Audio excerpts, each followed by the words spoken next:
Hi guys, I hope all of you are doing good. So our next topic of ionic equilibrium is Ostwald's dilution law. तो आइए देखते हैं इसको. तो Ostwald dilution law क्या था? ओस्टवाल्ड डाइल्यूशन लॉ के हिसाब से जैसे केमिकल इक्विलिब्रियम में जैसे केमिकल इक्विलिब्रियम में रिएक्टेंट और प्रोडक्ट आपस में इक्विलिब्रियम में रहते हैं. ऐसा देखा था ना अपन लोगों ने. CaCO3 is in equilibrium with CaO plus CO2. तो जैसे केमिकल इक्विलिब्रियम में रिएक्टेंट और प्रोडक्ट इक्विलिब्रियम में रहते हैं, सिमिलरली आयनिक इक्विलिब्रियम में भी हमारे जो इलेक्ट्रोलाइट होते हैं, इलेक्ट्रोलाइट हमारा जो होगा जब डिसोसिएट होके वो प्रोडक्ट देगा तो इलेक्ट्रोलाइट और प्रोडक्ट आपस में इक्विलिब्रियम में होंगे. क्या? यदि इलेक्ट्रोलाइट ए बी अब हमारे पास यदि है तो it will be in equilibrium with A plus plus B minus. हमारा जो इलेक्ट्रोलाइट है वो और उसके आयंस, वो और उसके प्रोडक्ट आयंस, वो भी किस में रहते हैं? इक्विलिब्रियम में, just like chemical equilibrium. So this was the observation done by Ostwald. And फिर उन्होंने ये लॉ दिया. उन्होंने माना कि मान लीजिए इसका जो कंसंट्रेशन है वो सी है और इनिशियल कंसंट्रेशन दोनों का ए प्लस और बी माइनस का डेफिनेटली जीरो होगा. तो ये जो इक्विलिब्रियम पे जाके कंसंट्रेशन होगा that will be C minus C alpha if alpha is degree of dissociation. और ए प्लस का कितना हो जाएगा? C alpha. और बी माइनस का कितना हो जाएगा? C alpha. I hope it is clear to you till now. अब आप मुझे एक बात बताइए, यदि ए बी जो है if that comes into equilibrium with A plus and B minus, तो क्या कभी ए बी खत्म हो पाएगा? नहीं. ए बी का कंसंट्रेशन अब हमेशा सी माइनस सी अल्फा के बराबर रहेगा.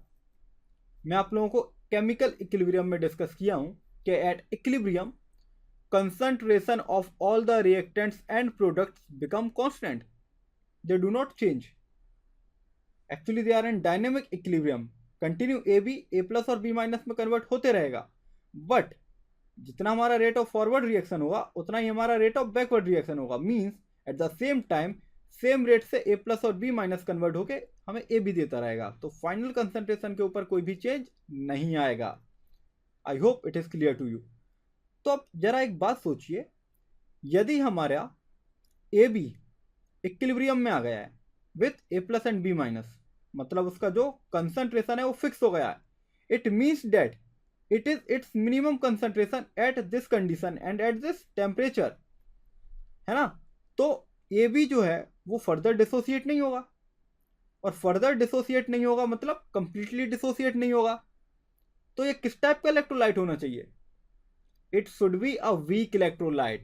What I mean to say, it should not completely dissociate. क्योंकि यदि completely dissociate हो गया तो रिएक्शन हमारी कुछ इस टाइप की हो जाएगी और इक्विलिब्रियम नहीं बनेगा, जो कि ओस्टवाल्ड ने ऑब्जर्व किया था. It means that Ostwald's dilution law is applicable only on weak electrolyte. On what? Only on the weak electrolyte. सिर्फ किस पे एप्लीकेबल होगा? वीक इलेक्ट्रोलाइट पे, क्योंकि वीक इलेक्ट्रोलाइट ही वो चीज़ है जो कि 100% डिसोसिएट नहीं होगा. I hope it is clear to you till now. तो अब जो आयनिक कांस्टेंट जो होगा वो क्या लिखा जाएगा? ओस्टवाल्ड ने बताया कि आयनिक कांस्टेंट जो होगा that will be equal to C alpha multiplied by C alpha divided by C into 1 minus alpha. Now it will be equal to this. So from here Ki is equal to C alpha square divided by 1 minus alpha. What? Ki is equal to C alpha square divided by 1 minus alpha.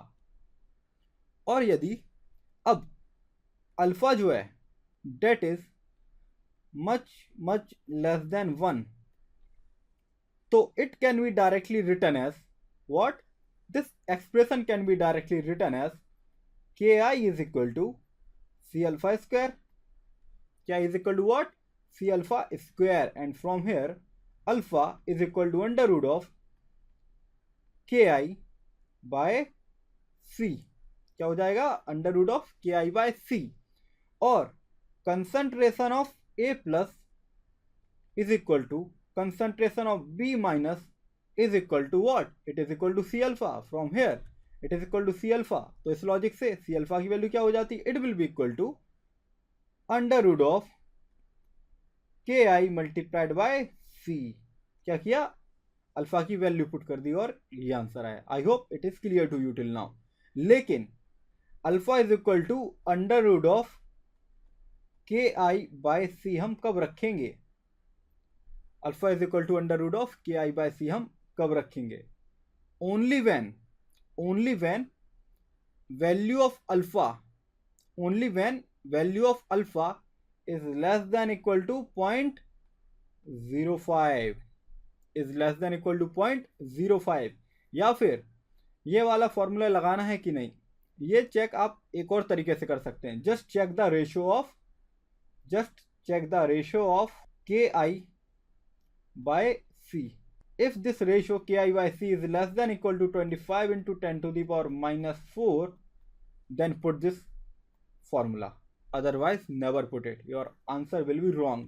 I hope it is clear to you. ये number हमने कहाँ से निकाला? इसी से. I hope this concept is clear to you till now.